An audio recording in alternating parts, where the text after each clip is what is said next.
My contracted hours were 40 a week. I was working 60. When I finally did the maths, my actual hourly rate came to £9.63. My employer paid me for 40 hours a week and expected 60. This was not a secret arrangement. It was simply the culture, the unspoken contract that nobody had signed but everybody understood.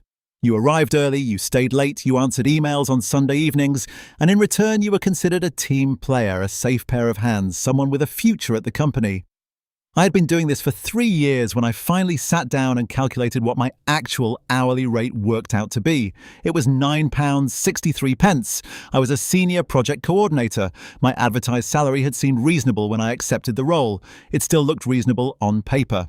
What it didn't account for was the 20 extra hours a week I was quietly donating to a company that had, in the previous financial year, posted a profit of £14 million, £9.63 an hour. I went home that evening and looked at the number for a long time. The following morning I arrived at 9 o'clock, not 8:15, which was when I'd been arriving. 9 o'clock, as stated in my contract.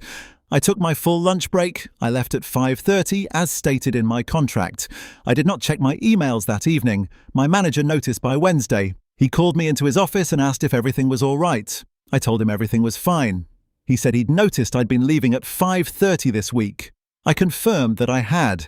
He said the team needed to pull together on the current project. I said I was giving the project everything my contracted hours allowed.